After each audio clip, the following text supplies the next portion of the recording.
Pop on the intersectional social justice conveyor belt. How dare you? You took our future. Pop on the intersectional social justice conveyor belt. I can't breathe, man. Pop on the intersectional social justice conveyor belt. Allah Akbar. Gas the Jew. Pop on the intersectional social justice conveyor belt.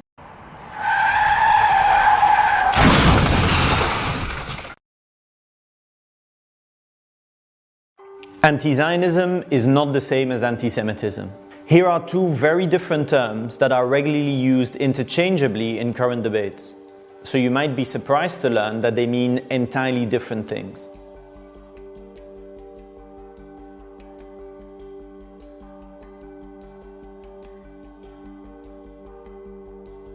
Recently, Mark Lamont Hill, a US-based activist, academic and journalist, was sacked from CNN for calling for a free Palestine from the river to the sea at the United Nations. Later demands were also made for him to lose his job as a lecturer. The claim was that Lamont Hill's call was anti-Semitic. While the Universal Declaration for Human Rights says that all people are, quote, born free and equal in dignity and rights, the Israeli nation-state continues to restrict freedom and undermine equality for Palestinian citizens of Israel, as well as those in the West Bank and Gaza. Yet it couldn't be clearer from both his speech and his long-standing body of work that he referred to the creation of one unified, secular and democratic state between the Jordan River and the Mediterranean for all its inhabitants. The only way this can be constructed as anti-Semitic is if no difference is made between the State of Israel and Jewish people worldwide. A deeply problematic approach.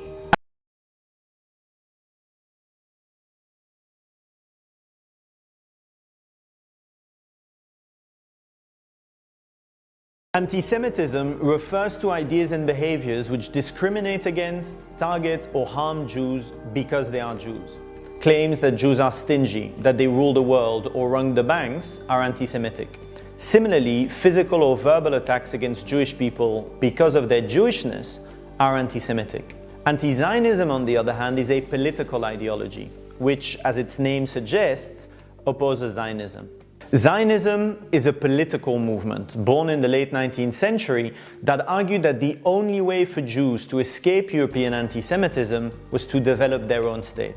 This state they built in Palestine, and despite minority internal opposition, they did so at the expense of the people who already lived in the country, the Palestinians.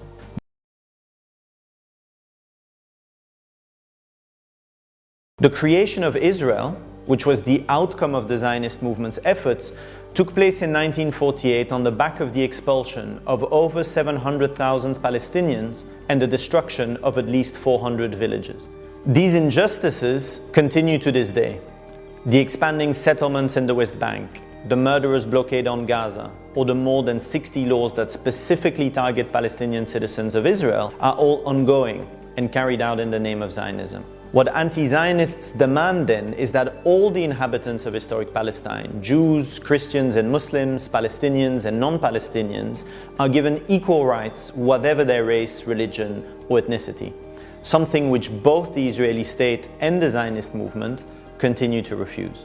Unfortunately, today anti-Zionism is often conflated with anti-Semitism. It should, however, be clear that they have nothing to do with one another. The first rejects the idea of an ethnic or religiously supremacist state in Palestine. The second hates Jewish people for being Jewish. But conflating anti-Zionism with anti-Semitism makes a series of assumptions that should never be acceptable. Firstly, that all Jews are Zionists, or that Zionists speak for all Jews. This is a deeply racist idea that assumes that an entire group of people can be essentialized under one ideological banner. Nothing could be further from the truth. Israel does not represent the views of all Jews. Many Jews around the world are anti-Zionist.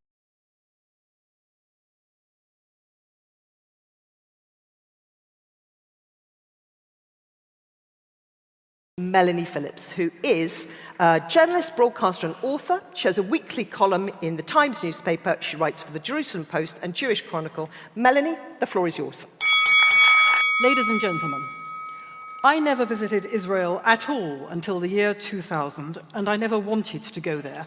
It didn't sound the kind of place which had anything to offer me. So, when in the year 2000 I objected as a matter of sheer rationality and justice that while Israelis were being blown to bits in buses and cafes during what was called the Second Intifada, they were being called Nazis for dealing with the perpetrators, I was astounded to be immediately attacked as a Jew. I was accused immediately of dual loyalty, of being too Jewish, and of waving the shroud of the Holocaust to sanitize the crimes of Israel.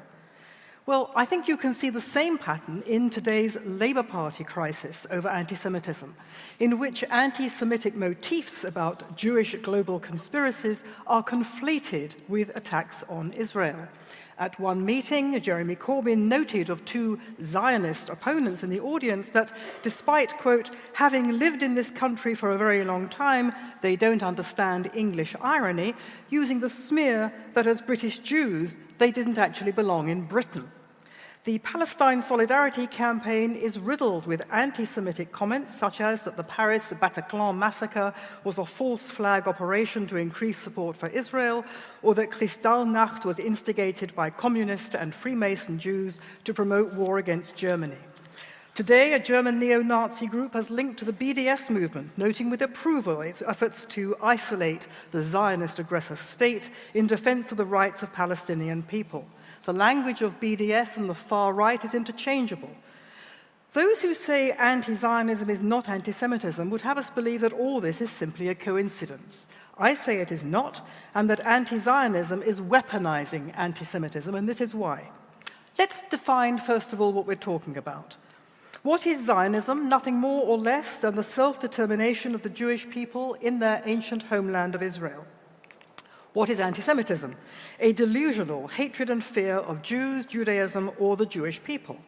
But anti-Semitism is not like other prejudices. It has unique characteristics applied to no other group, people, or cause, such as an obsessional and unhinged narrative based entirely on lies, accusing Jews of crimes of which they are not only innocent but the victims, holding them to standards expected of no one else, depicting them as global conspiracy of unique malice and power.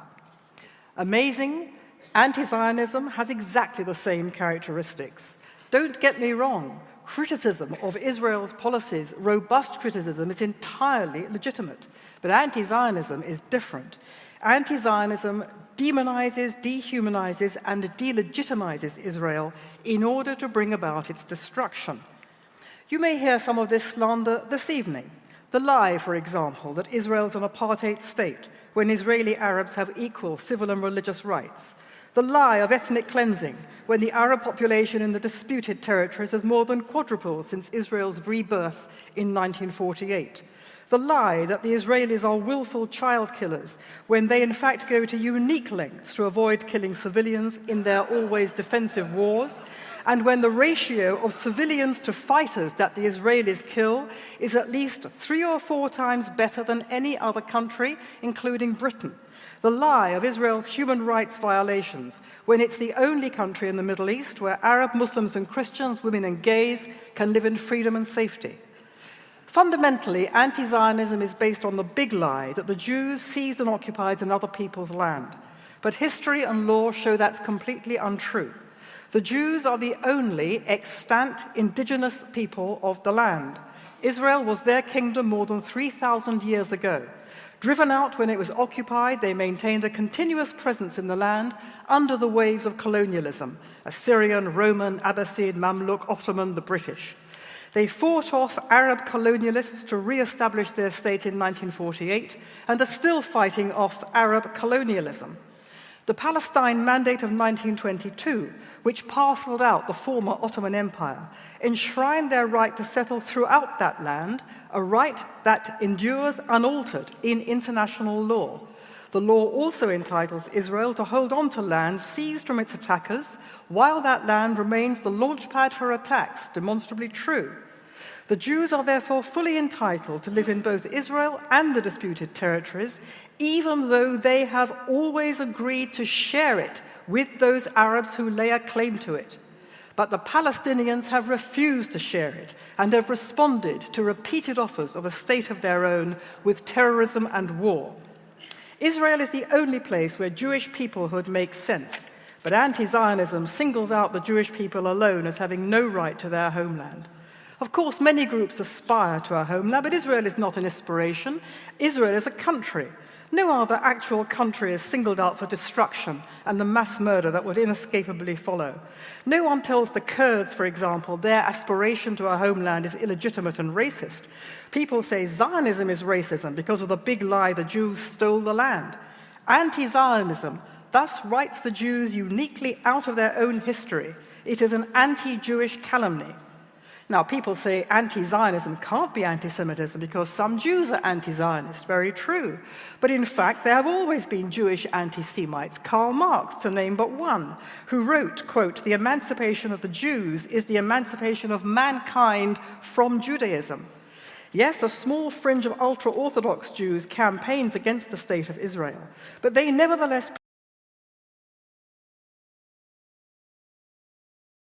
pray every day that the Jews should return to live in Zion free of foreign rule.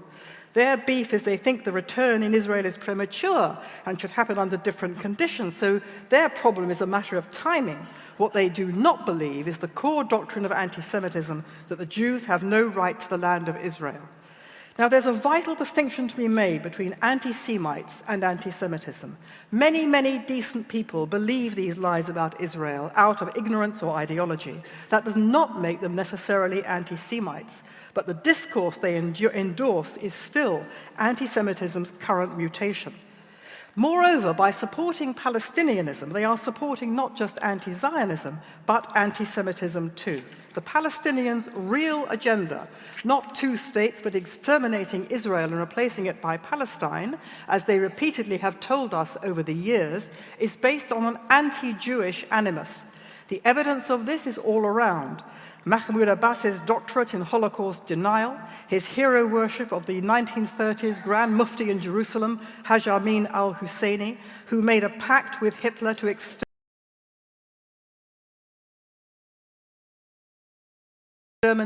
every Jew in the Middle East, the grotesque Nazi-style imagery of Palestinian propaganda, such as sermons claiming the Jews are the fabricators of history, who dance and live on the body parts of others, there is no global corruption their rabbis did not allow, Palestinian claims that the Jews are behind 9/11 and that they control the world's media, finance, and US foreign policy. This unhinged, murderous anti-Semitism drives the Palestinian cause. Does anyone therefore seriously suggest that people in this country who support this cause and who say that the Jews were behind 9/11 and controlled the world's media, finance, and US foreign policy, that this really is just a coincidence? And if our opponents this evening really do believe anti-Zionism is free from anti-Semitism, will they denounce this Palestinian agenda of genocidal, Nazi-style Jew hatred? This is not an academic debate. When I grew up in London, anti-Semitism was confined to a few nutters on the fringes who were treated as pariahs, and now it's been legitimized.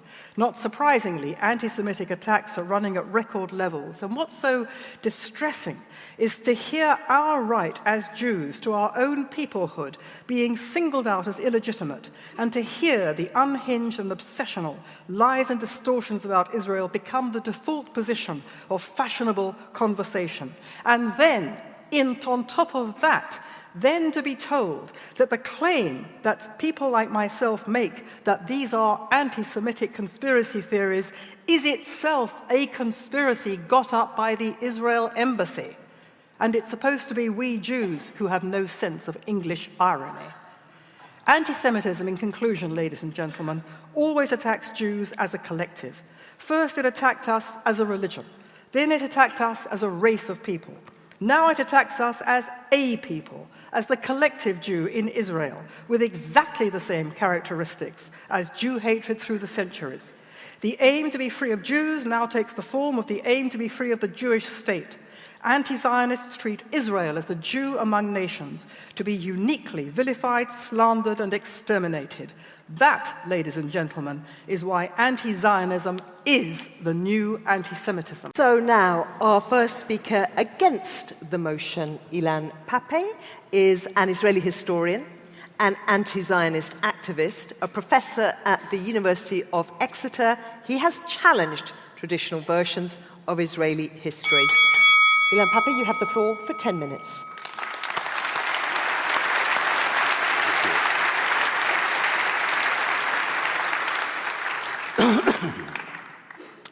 The equation that is being put in front of you tonight is both outrageous and ridiculous.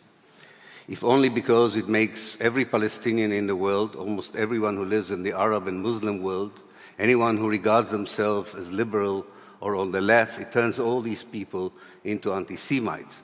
Whereas quite a few people who regard themselves as Zionists, like the Christian Zionists, are actually anti-Semites themselves. But it is important to challenge it because it was used with some effect to stifle the debate on Palestine in the West.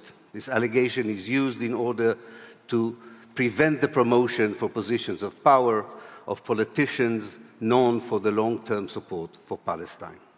By defaming these politicians as anti-Semitic, official Israel and its supporters worldwide hope to bring them down, as in the case of Jeremy Corbyn, or delegitimize them, as in the case of Ilhan Omar in the American Congress.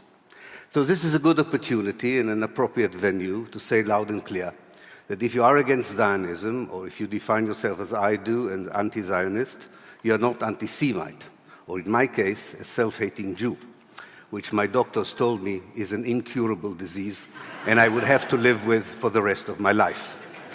I will make 5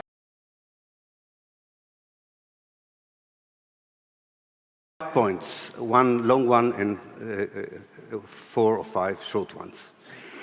Anti-Semitism is an old, ugly attitude that demonizes Jews because of who they are and led in the past to horrendous policies of discrimination and genocide. It still prevails today, and despite the passing of years, it's basically not changed much. Its origins are deeply rooted in the Christian faith and were adopted in more recent years by right-wing supremacists and some extreme Islamic groups. Anti-Zionism, on the other hand, is a new phenomenon, as is Zionism, and dates back to the 1820s, when, as you know, Zionism began as a Christian project before it was a Jewish project. And then it was part of an internal debate within evangelical Christianity.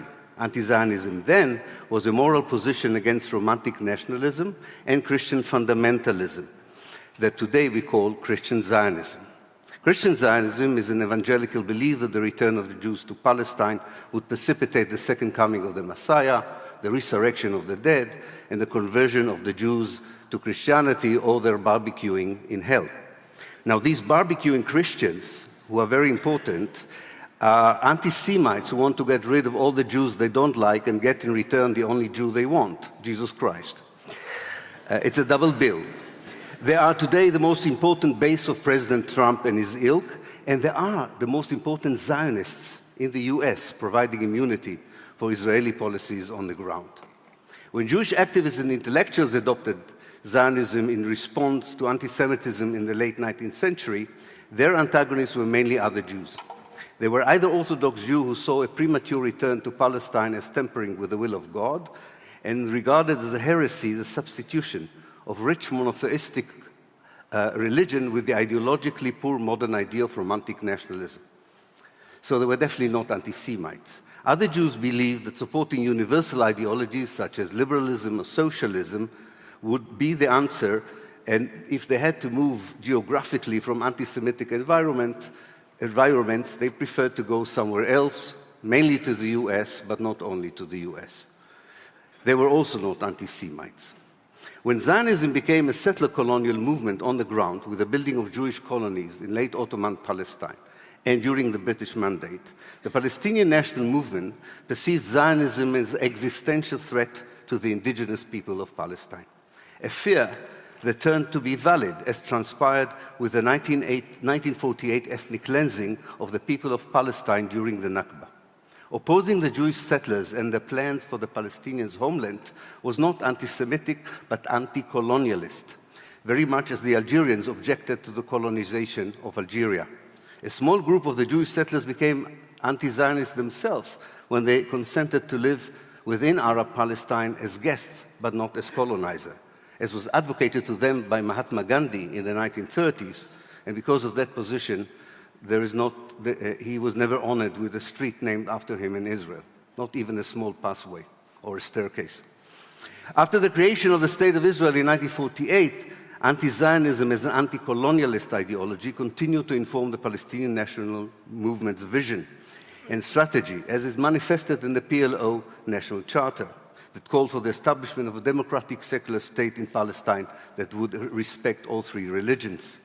In Israel itself, the Communist Party, supported almost exclusively by the Palestinian minority inside Israel, not because of the communist ideology, but because it was the only anti-Zionist party Israel allowed to exist, they regarded Zionism as an ideology of discrimination and apartheid.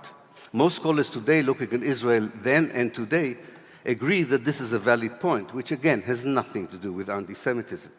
2, in our century, anti-Zionism is a moral position against the Israeli structural violence directed at the Palestinians, which is attributed by anti-Zionists such as myself to an ideology that is not only endangering the very existence of the Palestinians, but is also very bad for the Jews who live outside or inside Israel. This ideology generates anti-Semitism. Opposing it might bring it down. In our century, anti-Zionism is a scholarly position, a moral stance, and a vision for the future. As a scholarly position, it frames Zionism as settler colonialism, similar to European settlers movement who went to the Americas, South Africa, and Australia, encountering indigenous people and removing them in order to create new homelands for themselves. It's a moral stance that rejects an ideology that imposes an apartheid system inside Israel, a military occupation in the West Bank, and siege on the Gaza ghetto. It's a vision for the future of a democratic state for all, by restoring justice to the land, by respecting United Nations Resolution 194, calling for the unconditional return of the Palestinian refugees expelled in 1948 and since the Nakba. This may be a utopian view, but it's not an anti-Zionist one, anti-Semitic one.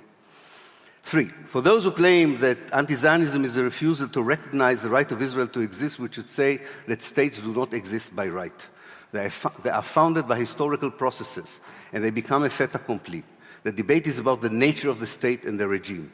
We are all entitled to wish for and work for a better, more just, and egalitarian state for everyone who lives in Israel and Palestine, and for those who were expelled from there.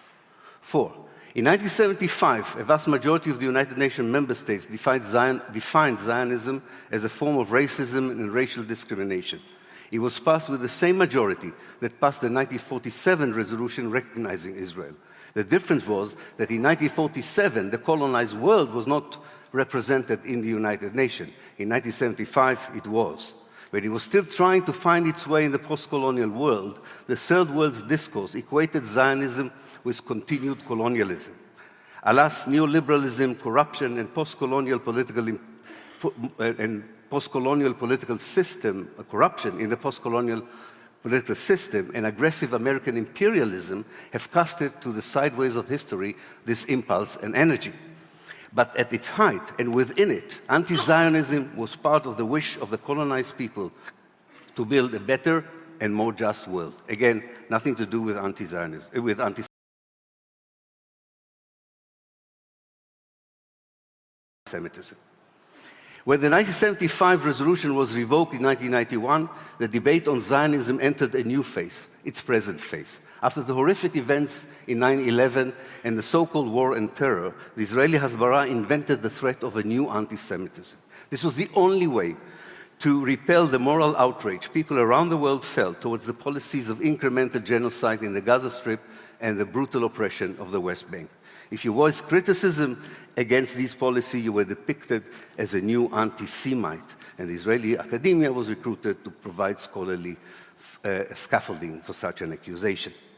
The Western elites bought or were intimidated into buying this false allegation, but the civil society, and in particular the younger generation, reject with disgust this attempt to silence them. They know enough to call the bluff and understand the full meaning of solidarity with the Palestinians. They demonstrate in the streets, in their campuses, and join the Palestinians on the ground at a personal cost to show how outrageous it is to call the pure struggle for justice anti-Semitic. If you are an anti-Zionist today,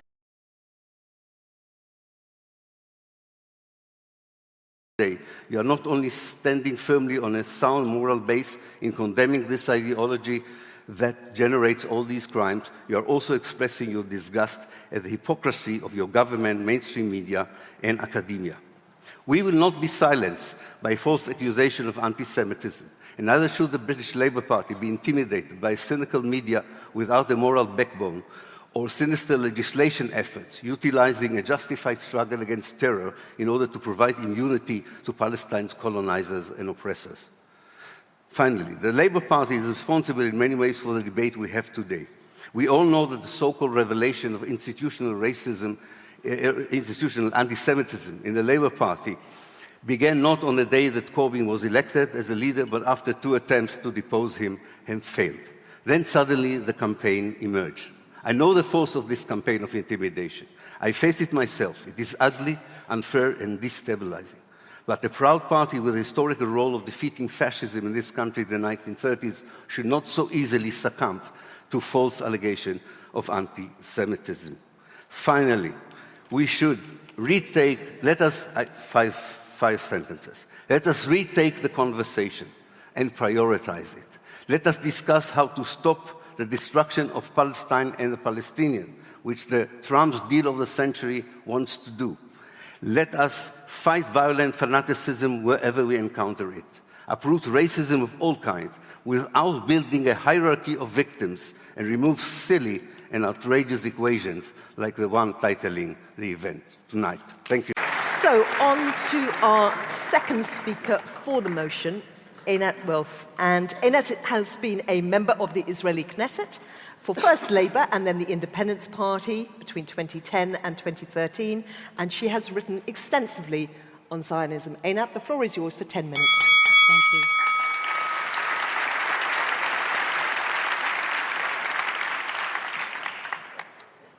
So, we seem to all agree that anti-Semitism is bad.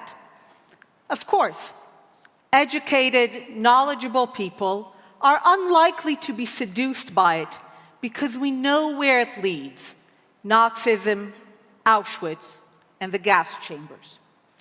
But anti-Zionism does not appear to be in the same category. It appears to be good. We heard here that it is about supporting Palestinians, about fighting for human rights. Educated, knowledgeable, well-meaning people might support it. But the anti-Semitism we all acknowledge as bad, when it started, looked nothing like where it led. In fact, when you compare the beginnings of anti-Semitism with anti-Zionism, the similarities are striking. Anti-Semitism began by creating a new collective designation for the same people, which rendered them different. In secular 19th century Europe, it was no longer Jews, but Semites. And it never was intended to mean anything but Jews. In the Soviet Union, who claimed to not notice different religions and peoples, Jews were designated as Zionists. And today, in the West, in the UK, Zionists, Zios. The designation is then described as having essential, immutable, loathsome qualities. In Christian Europe, we were Christ killers. To the Nazis, we were an impure race. To the Soviets, we were capitalists and imperialists. And today, the State of Israel is the ultimate violator of human rights. It is described as born in sin. It is guilty by its very nature of the crimes of racism, apartheid, ethnic cleansing, Nazism, genocide. The designation of the group and ascribing of essential evil qualities is always given the aura of rationality and respectability by relying on the greatest source of authority of a given era: religion in pre-modern times, science in the modern era, human rights in our own. The aura of the greatest authority is necessary because the collective transformation of the Jews into a loathsome other requires that one be willing to twist reality, if not outright ignore it. It is only by appealing to the authority of religious doctrine that all Jews living in the 12th century could be collectively designated as the killers of Christ over 1,000 years earlier. It is only by appealing to the authority of a perverted science that the very Jews who contributed to European society could suddenly be considered as endangering its racial purity. And it is only by appealing to a perverted version of human rights that Zionism and Israel could be designated as its greatest violators. It is only by perverting the idea of human rights that those who were actually ethnically cleansed from every part of the Arab world could be accused of ethnic cleansing. It is only through this sort of perversion that the people who repeatedly said yes to partitioning the land into a Jewish state and a Palestinian state could be described as those who stand in the way of a two-state solution. And it is only through this perversion that in an age when the idea of the nation is still tied for almost all states to the idea of a common history, language, ethnicity, and remnants of religion, Israel is singled out as uniquely deviant. But why go to all that effort to single out a group and distort reality? Because we humans have a primal need for scapegoats. And for whatever reason, my people have been the designated scapegoats for so many and for so long. For medieval Christianity, we stood between a brutish and nasty world and salvation. For Germany, for Europe, we stood between them and glory. For Stalin, we stood in the way of communist utopia. And today, why bother fighting colonialism and its aftermath? Easier to designate Zionists as colonialists and blame them. Why do the hard work of fighting racism in its many manifestations across all societies? Easier to designate Zionism as racism and apartheid and blame it. Why acknowledge the tremendous difficulties of living up to the ideals of human rights? Designate Zionism and Israel as its greatest violators and blame them. But the problem with human scapegoats is that unlike ancient animal ones, humans might resist their sacrifice a bit more. And we can't have that happen, can we? So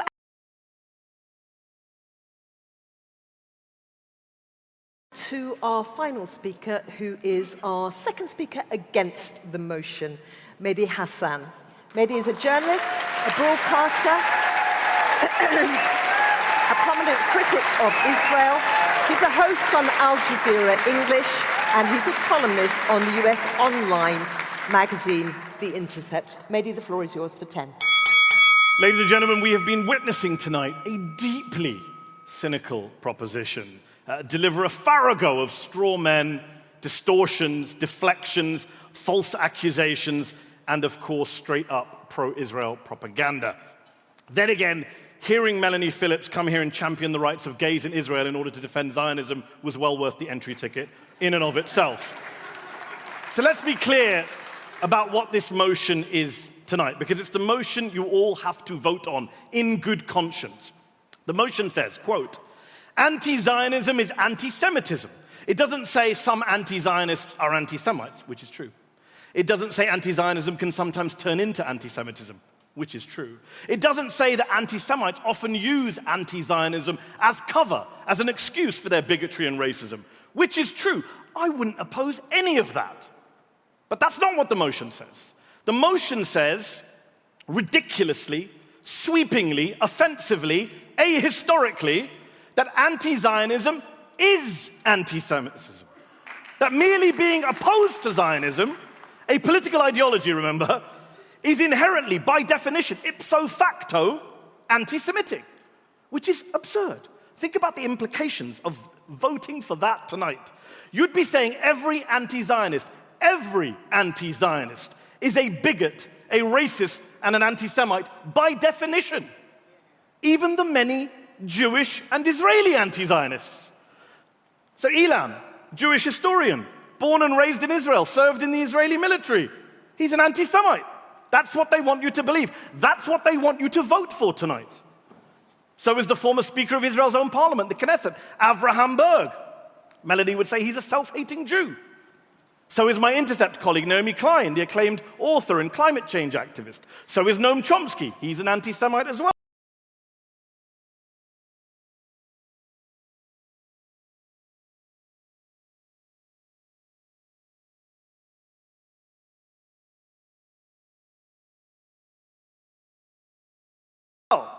They want you to vote for them and say that the thousands of Haredi, ultra-Orthodox, anti-Zionist Jews who oppose Zionism for religious theological reasons, they're anti-Semites too.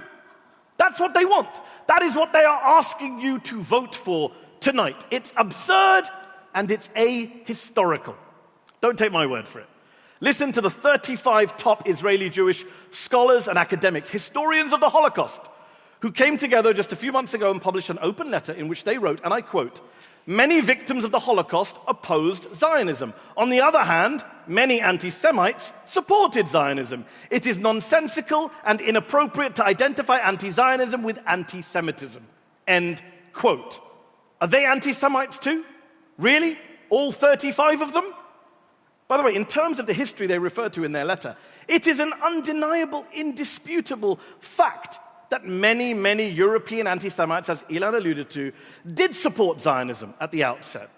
They did embrace the founder of Zionism, Theodor Herzl, because for their own selfish racist reasons, they shared his goal of treating Jews as a foreign, separate nation and getting them out of Europe. Take British Foreign Secretary Arthur Balfour, author of the 1917 Balfour Declaration, in favor of Zionism. Balfour dismissed Jews as, quote, an alien and hostile people. He sponsored legislation to keep Jewish refugees out of the UK. The only Jewish member of the cabinet at that time, Sir Edwin Samuel Montagu, opposed the Balfour Declaration and called Zionism a mischievous political creed. Yet apparently, according to the proposition tonight, Montagu's the anti-Semite and Balfour isn't. That's the madness that you're going to vote for tonight. This motion is not just ahistorical, not just absurd, not just offensive. It's a distraction. It's a dangerous distraction from the very real and murderous anti-Semitism that is on the rise, and that comes not from the left, not from anti-Zionists, not from the BDS movement, as Melanie would have you believe, but from a resurgent far right. In Germany, according to official figures, in 2017, 9 out of 10 anti-Semitic hate crimes were carried out by far right or neo-Nazi groups. I live in the US. 2 synagogue attacks in the space of 6 months. 12 innocent Jewish worshippers murdered in cold blood by far-right white nationalists.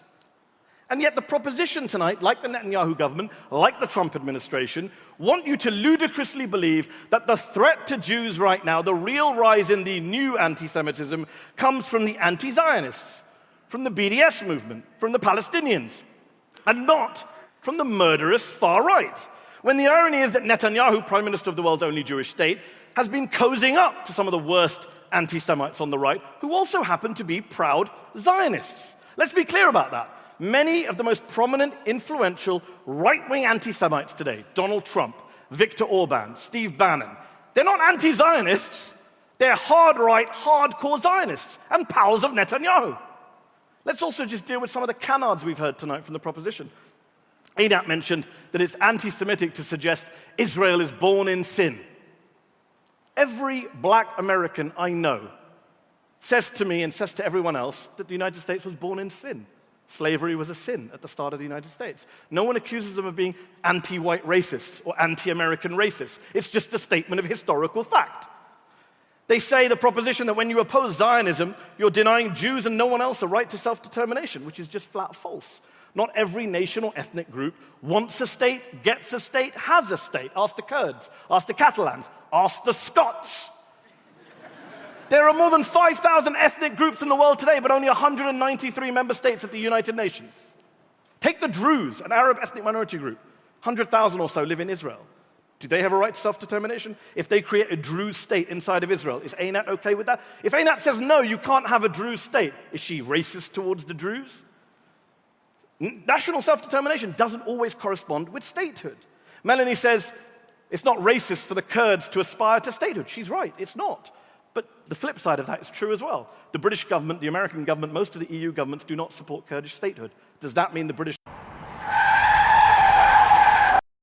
Since Mr. Hassan won't mention who the Kurds are, the Kurdish people are an Iranian ethnic group which are native to today's Syria, northern Iraq, but also a big chunk of southern Turkey.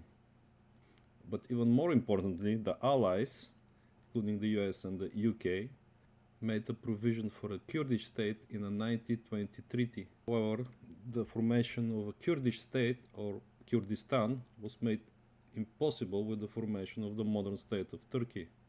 Since the formation of the modern Turkish state, the Kurdish minority were suppressed even during Mustafa Atatürk, who reformed Turkey in a modern secular state. PKK, or the Kurdistan Communist Workers' Party, is designated as a political party with a military wing, one would say much like Hamas. Now, I cannot speak for the Kurdish people, but I know Mr. Hassan isn't, and certainly not the Iranian government, but I wonder why they will help fighting ISIS so much, with the help of the US government, if not for their own national state. Even the Kurdish official list ISIS and the climate change as top threats. Speaking of, I wonder what our climate justice warrior from Sweden is doing. Now let's go to global warming darling Greta Thunberg. She was giving a speech at a major climate protest in Amsterdam, but she was disrupted by an stage invader who was unhappy with the shift of focus away from environmental issues onto Palestine. Let's have a look at what happened. We have not been listening. The people in power have not been listening. I come here for a climate demonstration, not a political view.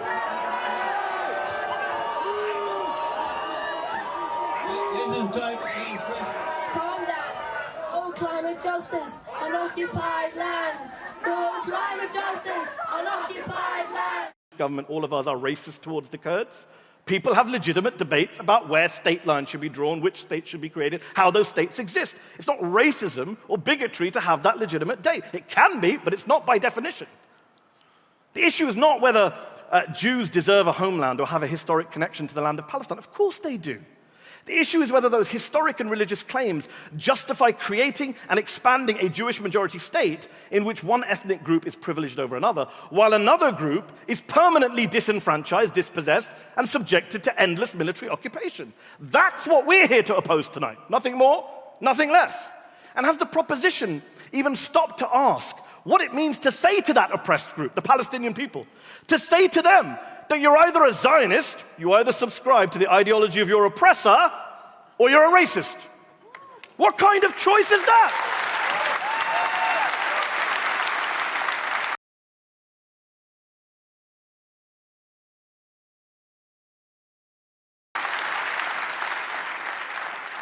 Melanie says tonight that denying Jewish nationhood is racist, it's anti-Semitic. And yet she has no issue erasing the Palestinian people from the face of the planet. She said in her speech that only the Jews have a unique right to nationhood and statehood in that part of the world, not the Palestinians. What is that? Is that not bigotry? Is that not racism? Is that not wiping a people off the face of the planet?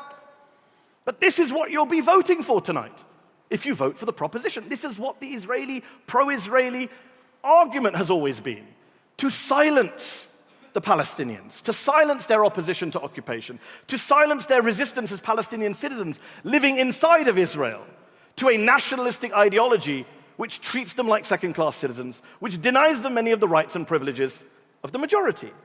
And one thing I want to make clear... Wait. I'm afraid second yellow card for Mr. Hassan. Do we even make a difference between Israel, the Gaza Strip, and the West Bank? Unfortunately, in my opinion, this whole debate was not warranted. Instead, the question should have been, is anti-Zionism too often misused as the good old anti-Semitism? And I think we all know the answer of that. For the finish of this segment, let me point your attention to United Nations General Assembly Resolution 3379 from 1975, which declared Zionism to be a form of racism and racial discrimination, effectively preventing the formation of the Israeli state, much like the Kurdish state, thanks to the Soviet bloc, which I must say, great success, comrades. And before we finish this episode, I'm curious to see if HAMAS-TV is sticking to the rules, you know, not being anti-Jew but anti-Zionist.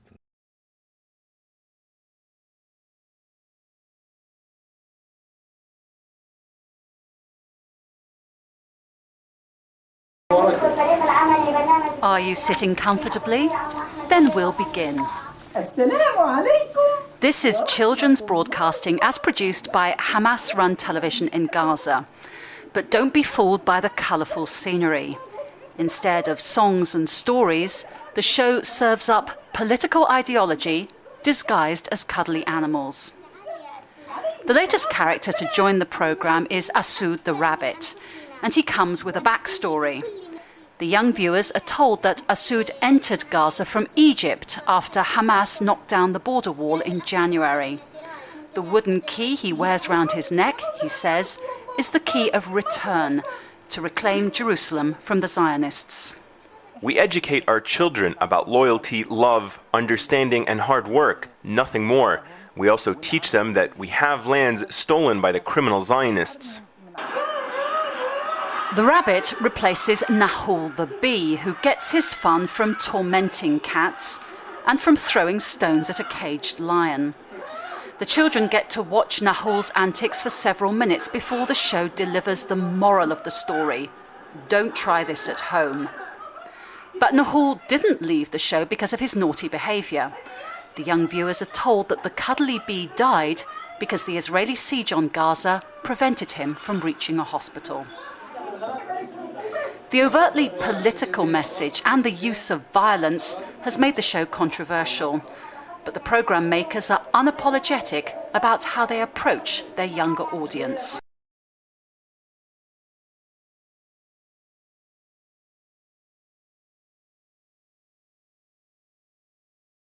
طيب أماني، يعني أنت رأيتي الهجمة التي يشنها الغرب على الرسول صلى الله عليه وسلم. نعم، أكيد كلنا سوف نقاطع المنتجات الدنماركية وأيضا قبلها المنتجات الإسرائيلية يا أماني.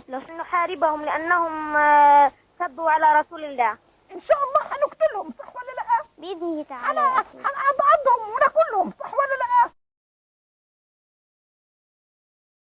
It is important to also recognize the attacks by Hamas did not happen in a vacuum.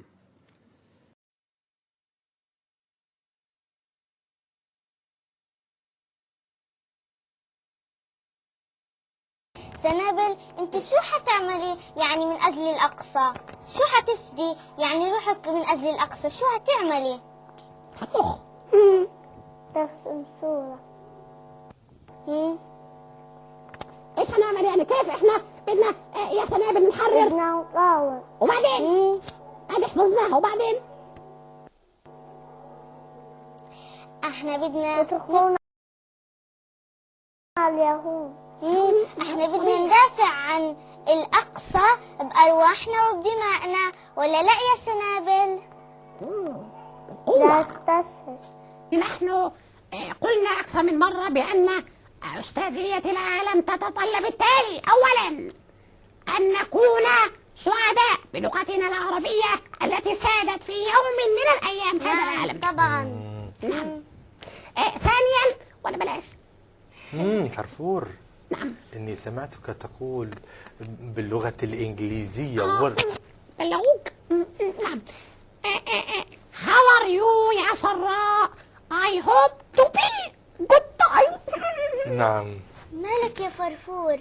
انت ليش هيك بتحكي؟ مش احنا اتفقنا ان نحكي باللغة العربية الفصحى؟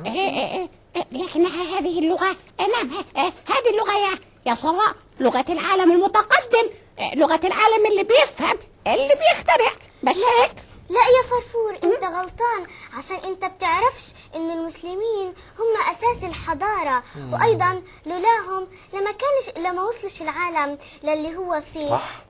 أحبابي الصغار، عدنا إليكم ونحن في اشتياق دائم لرؤيتكم في برنامجكم الأسبوعي رواد الغد، والذي نضع وإياكم حجر الأساس لقيادة العالم بقيادة إسلامية.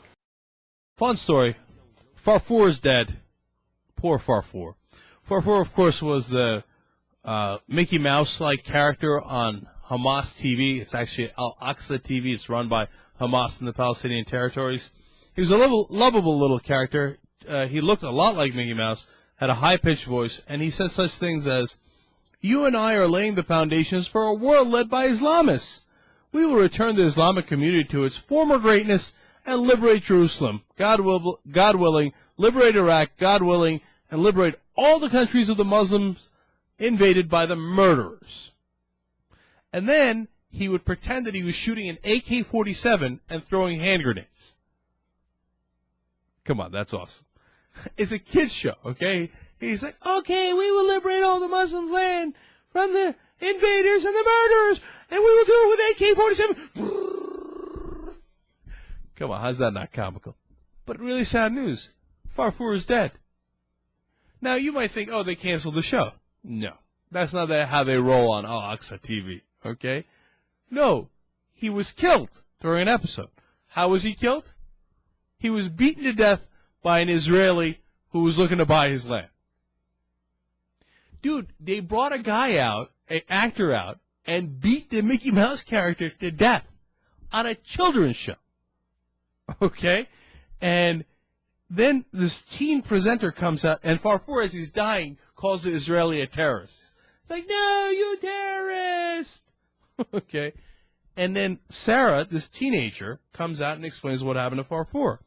And she says, Farfour was martyred while defending his land. He was killed by the killers of children. Only on Al-Aqsa TV, man. The Palestinians are what? They're what? The idea is that they are savages and that Muslims are too violent and cannot control themselves, so they must be occupied for 56 brutal, disgusting years. So I've had enough of the bigotry against Muslims and Palestinians, and I need you to speak out against that instead of covering every outrageous, atrocious action of the right-wing government of Israel and going, oh, it's anti-Semitism. No. هذه الأمانة بتمنى تحافظ عليها يا فرفور، وهذا المفتاح بيكون معك لما ترجع البلاد. لما ترجع البلاد بتفتح فيه يا فرفور. أنا فرفور. هذا يا سيدي المفتاح. هذا المفتاح. هذا المفتاح. هذه كمان وراك. تثبت كمان الأرض إلنا فرفور. هذه أمانة معك يا فرفور. اوعى تفرط بالأرض يا فرفور. اوعى تفرط بالأرض يا فرفور. يا جدي ما تخافش. أنا يا فرفور تعبان كتير. لا يا جدي. حاسس حالي بدي أموت. لا يا جدي. حاسس حالي إني قريب من أرض الربيع. لا يا جدي. بتمنى يا جدي إنك تحافظ عليها. حاضر يا جدي. أنا يا جدي. أنا يا جدي. لا يا جدي. أنا يا جدي. جدي. جدي. جدي حبيبي. جدي صح. جدي. المجرمين المقتزمين اللي قتلوا جدي وقتلوا كل الدنيا.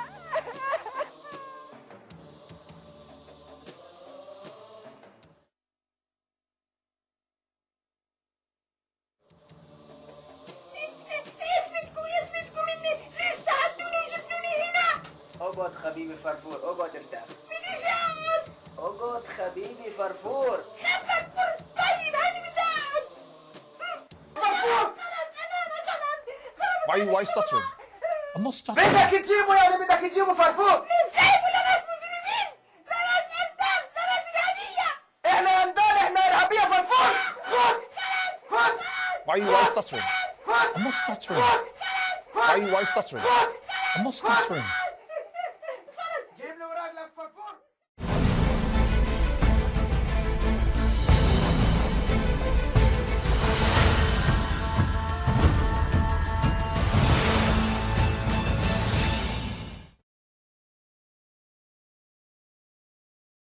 شو بتعرفي عن المسجد الأقصى؟ إنه عاصمة فلسطين لازم إحنا ندافع عن القدس ونخليش اليهود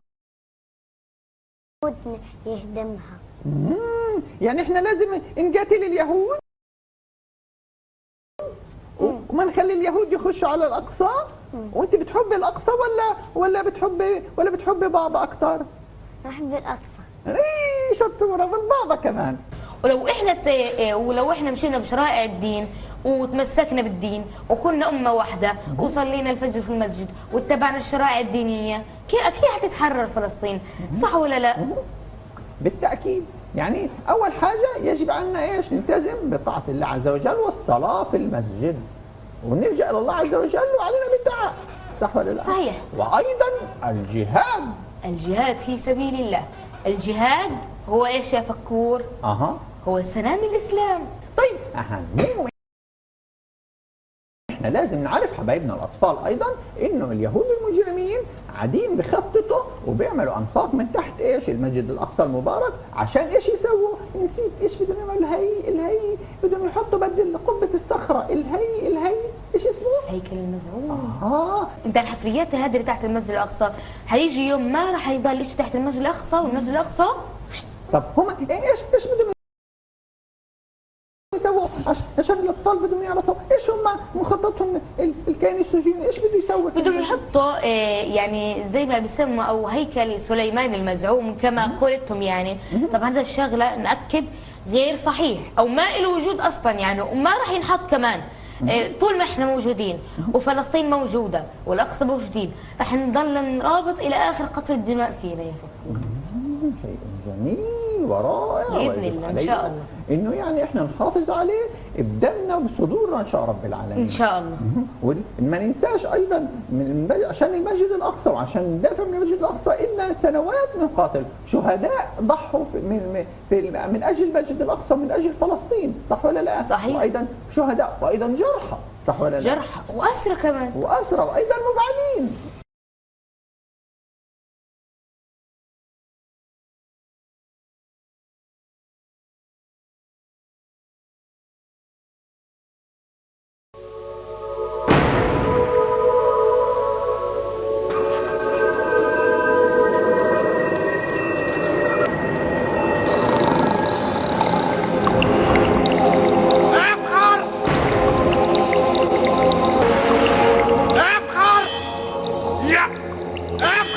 افخر بس شوي شوي لخسن عرب ومسلمين يسخوا. عرب مين والناس نايمين؟ العرب والمسلمين كل نوم. افخر خبيب ولا يهمك. مظبوط. عرب مين والناس نايمين. افخر.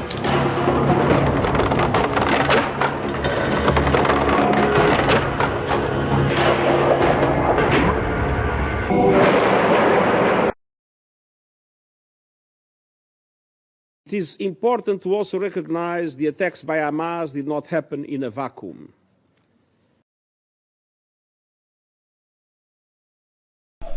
الولد كل جمعة بيحكي لي بدي أنا يما نفسي بالشهادة بدي يستشهد. كل جمعة بتحمم وبنزل بحكي لي بدي أنزل مع الشباب بدي أستشهد.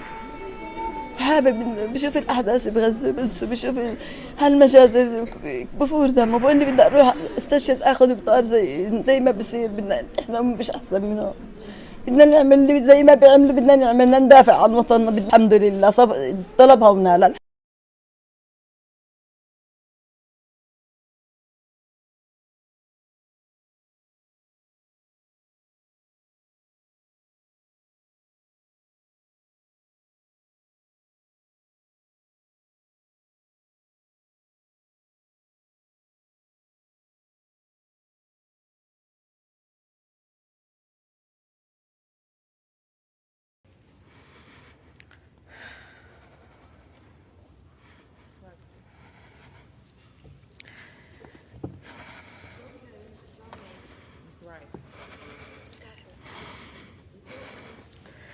Be proud of your anti-Semitism.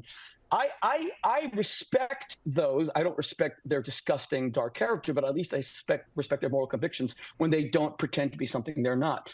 It is time for the anti-Semites, for the Green Party. It's time for so many of these people in Hollywood. It's time for BL in Chicago to come out and say, we hate Jews. We think that Jews are kind of vermin. We don't care when they die. They're not really human. They've never been human to us. And at least the world will then know what we're up against. So that's where I'm at right now. I am here to finally fight. We have to take the gloves off and morally express our outrage. Not a day of rage like Hamas called for last week, which is violence, but a day of outrage, a day of moral outrage. Let us publicly out all the anti-Semites. Let us ensure that our businesses do not hire them. Bill Ackman, one of the biggest billionaires here in the United States, announced that he and his CEOs were circulating the names of these Harvard students to ensure that they never hired them by accident. And you know what all those Harvard students did? They all ran and removed their names because even their hatred of Jews still is not as great as their love of money. They want very high-paying jobs. They have no morality. They have no moral compass. They have no humanitarianism. They don't give a damn about Palestinians. They couldn't care less if Arabs die, because if they did, they would be on the front lines protesting that Syria killed 600,000 Arabs over the past decade. 600,000 Arabs. And where do you even hear the name Bashar al-Assad? The UN didn't pass one Security Council resolution against Assad, who killed more Arabs than any man in history, with the sole exception of Saddam Hussein. These people don't care about Arab life. They hate Jews, they hate Jews, they hate Jews.